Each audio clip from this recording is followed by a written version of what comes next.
نبی کریم صلی اللہ علیہ وسلم نے فرمایا ترکتکم علی المحجۃ البیضاء لیلھا کنہارھا، لوگو میں تمہیں ایک چٹیل میدان پہ چھوڑ کے جا رہا ہوں جو بالکل واضح ہے، جس کی راتیں بھی دنوں کی طرح روشن ہے۔ واضح یہ دین ہے، اس دین کی تم نے پیروی کرنی ہے۔ لا یزیغ عنہا الا ہالک، اس دین سے وہی ٹیڑھ پن اختیار کرے گا جو ہلاک ہونے والا ہے، برباد ہونے والا ہے۔ ہم جشن عید میلاد النبی کیوں نہیں مناتے؟ اس کی 10ویں وجہ یہ ہے کہ باقی جو عیدیں ہیں ان کا وقت بھی متعین ہے، نماز بھی متعین ہے، اور اسی طرح نماز کے بعد خطبہ بھی متعین ہے، اور اس کے بعد دعا ہے، یعنی عید سے پہلے تکبیرات ہیں، ساری چیزیں متعین ہیں۔ یہ جو جشن عید میلاد النبی ہے اس کی کوئی چیز بھی متعین نہیں ہے، ہر کوئی اپنی مرضی سے منا رہا ہے، کوئی کسی طریقے سے، کوئی کسی طریقے سے۔ اس کا وقت بھی متعین نہیں ہے، کسی کے جلوس کا وقت اور ہے، کسی کے جلوس کا وقت اور ہے، اور اس طرح اس کا خطبہ بھی متعین نہیں ہے کہ خطبہ کس وقت دینا ہے، اور اسی طرح اس کا طریقہ بھی متعین نہیں ہے کہ جلوس نکالنا ہے، کہاں سے شروع کرنا ہے، کہاں تک جائے گا، اور جلوس میں کتنے افراد ہوں، اور پھر جلوس کتنے گھنٹے ہونا چاہیے، کوئی ایسی چیز نہیں ہے۔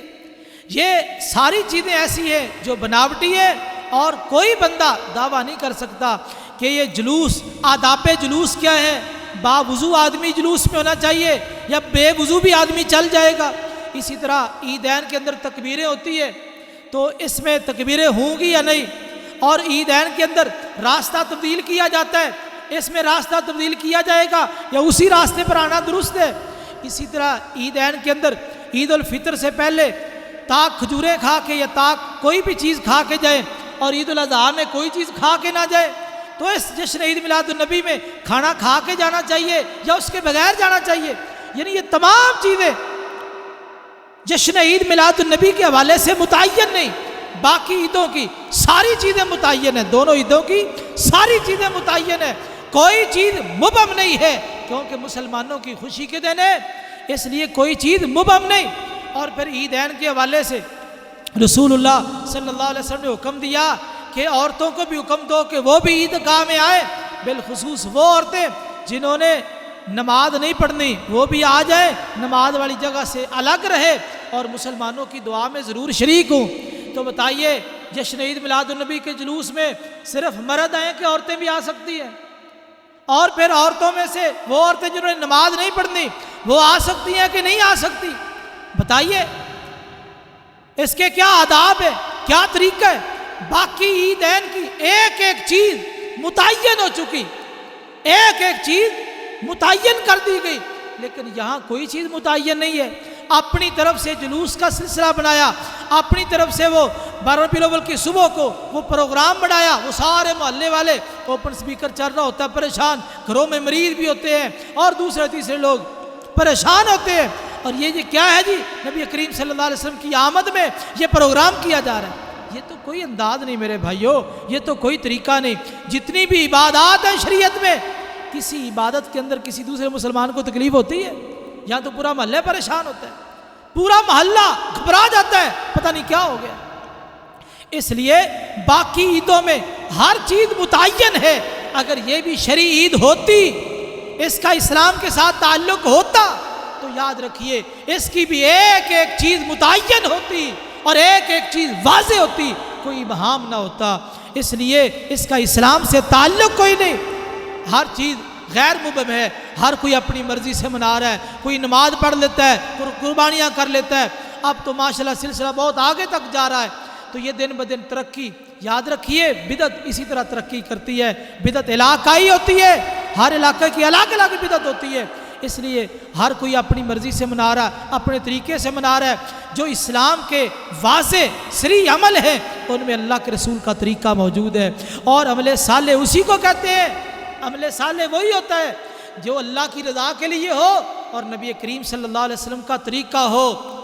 پوری دنیا میں کتنے علماء بریلویہ موجود ہیں، آج تک کسی بریلوی علماء نے یہ دعویٰ نہیں کیا اور ثابت نہیں کیا کہ ہم جشن عید میلاد النبی جو مناتے ہیں جس طریقے سے، جس انداز سے، یہ پورے کا پورا طریقہ اللہ کے رسول سے ثابت ہے۔ آج تک کسی نے یہ دعویٰ نہیں کیا۔ دعویٰ کیسے کر سکتے؟ نماز کے بارے میں دعویٰ ہے، روزے کے بارے میں دعویٰ ہے، حج کے بارے میں، عمرے کے بارے میں، اور اسی طرح شریعت کے باقی ارکان، عیدین کے بارے میں یہ دعویٰ موجود ہے، لیکن جشن عید میلاد النبی کے بارے میں دعویٰ کیوں نہیں ہے کہ اللہ کے رسول سے یہ سارے معمولات اس انداز سے ثابت ہیں؟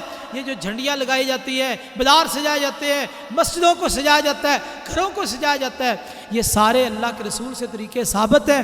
تو یاد رکھیے، جب یہ طریقہ مسنون ہی نہیں، سنت نہیں، تو نیک عمل کیسے بنے گا؟ جب نیک عمل نہیں بنے گا، نجات کا ذریعہ کیسے بنے گا؟ اللہ میری اور آپ کی اصلاح فرمائے۔ سبحان ربک رب العزت عما یصفون وسلام علی المرسلین والحمد للہ رب العالمین۔ یا اہل الکتاب لا تغلوا فی دینکم، اہل کتاب اپنے دین کے اندر غلو نہ کرو۔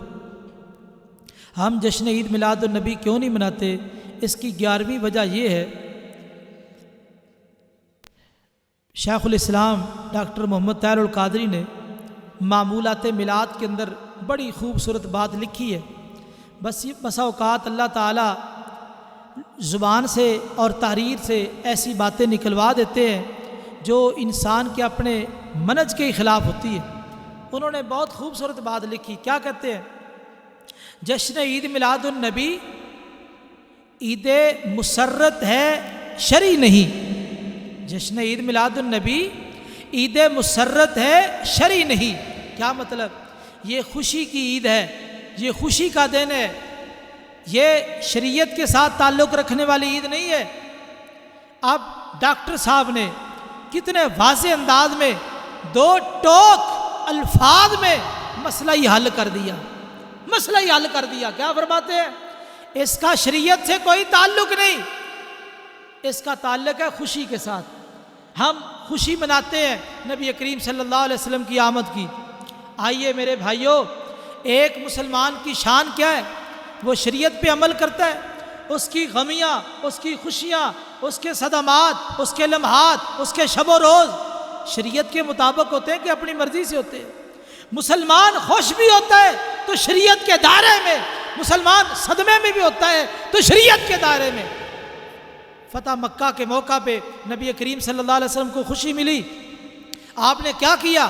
الحمدللہ وحدہ ونصر عبدہ وہزم الاحزاب وحدہ، آپ نے اللہ کی تعریفیں کی۔ یہ خوشی کا انداز ہے۔ خوشی آپ نے اس انداز سے منائی کہ خوشی کے وقت رب تعالیٰ کی تعریفیں کی جائے، سجدہ شکر کیا جائے۔ تو یہ انداز خوشی کے وقت ایک مومن کا ہے۔ لیکن یہ جو طریقہ شیخ صاحب نے بات بیان کی ہے، ڈاکٹر صاحب نے تو مسئلہ ہی حل کر دیا۔ کہتے ہیں اس کا شریعت کے ساتھ کوئی تعلق نہیں ہے۔ جب شریعت کے ساتھ تعلق کوئی نہیں ہے تو مسجدوں سے نکال لو، اس کو بھگاؤ مسجدوں سے، جاؤ بازاروں میں اور جاؤ چوکوں چراہوں میں۔ مسجد کے ساتھ شریعت کا تعلق ہے، مسجد کے اندر عبادت کی جاتی ہے۔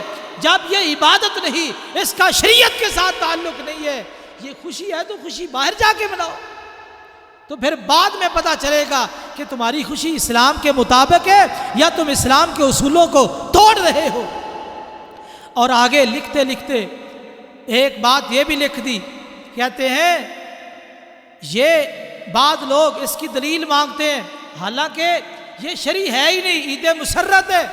اور آگے فرماتے ہیں کہ یہ بات حقیقت ہے کہ یہ بے مغز عبادات سے کئی درجے بہتر ہے، بے مغز عبادات سے کئی درجے بہتر ہے۔ دیکھو بھی ہم عبادات بجا لاتے ہیں، نماز پڑھتے ہیں، روزہ رکھتے ہیں، حج کرتے ہیں، اور اسی طرح زکوٰۃ دیتے ہیں، صدقہ خیرات ہے، عمرہ ہے، یہ ساری عبادات ہے۔ کہتے ہیں ان بے مغز عبادات کے مقابلے میں کئی درجے اس کا مقام زیادہ ہے۔ دیکھیے جب آدمی دین کے اندر غلو شروع کر دے، وہ دینی احکام کو پیچھے کر دیتا ہے اور اپنی خواہشات کو مقدم کر دیتا ہے۔ دیکھیے نماز کو بے مغز کہہ دیا، روزے کو بے مغز کہہ دیا، اور اس کے بعد زکوٰۃ، صدقہ خیرات، حج، عمرہ، یہ ساری عبادات بے مغز تک کا تو آپ کو پتہ ہی ہے، بے مغز ہے، یعنی بے معنی اور بے مقصد ہے، اور اس عبادت کا مقام ان سے کئی درجے زیادہ ہے۔ ایمانداری سے بتاؤ، جو عبادات اللہ نے متعین کی ہے، ہمارے اوپر فرض کی ہے، نبی کریم صلی اللہ علیہ وسلم نے وہ عبادت بجا لا کے ہمیں دکھا دی ہے اور طریقہ متعین کر دیا ہے، مقام ان کا زیادہ ہے کہ جس کو خود گھڑ لیا گیا، خود بنا لیا گیا، اپنے طرف سے اس کے اصول وضع کر لیے گئے، آداب و شرائط قائم کر لی گئی، اس کا مقام زیادہ ہے۔ اور اللہ نے جو عبادات متعین کی ہے ان کا مقام زیادہ ہے، یا وہ عبادت جو بندے مل کے متعین کرے اس کا مقام زیادہ ہے؟ ایک مسلمان جب اس مقام پہ آئے گا اور یہ فیصلہ ضرور کرے گا، جو اللہ کی عبادات ہے ان کا مقابلہ نہیں ہو سکتا۔ ساری دنیا مل جائے اور مل کے وہ ایک عبادت متعین کرے شریعت کے مقابلہ میں، رب کعبہ کی قسم ساری دنیا کی بنائی ہوئی عبادت اللہ کی عبادت کا مقابلہ نہیں کر سکتی۔ یہ ایک مسلمان کا عقیدہ ہے۔ شریعت سازی کا اختیار میرے رب کو ہے، عبادت جتنی بھی ہے ہر قسم کی عبادت میرے رب نے فرض کی ہے۔ اس لیے میرے بھائیوں، اس جشن عید میلاد النبی کا عبادت سے کوئی تعلق نہیں ہے، اور جتنی بھی شریعت کی عبادات ہیں ان کو بے مغز کہنا، میں اس کے بارے میں آپ کو کیا کہوں؟ ہر مسلمان باشعور صاحب بصیرت آدمی بذات خود سمجھتا ہے کہ اللہ کی عبادت بے مغز اور یہ ایک بدعت اور یہ ایک نئی عبادت جس کو گھڑا گیا ہے یہ بامغز ہو گئی، یہ کسی مسلمان کے شان نہیں ہے۔ اللہ سے دعا ہے کہ اللہ تعالیٰ دین کو سمجھنے کی اور عمل کی توفیق نصیب فرمائے۔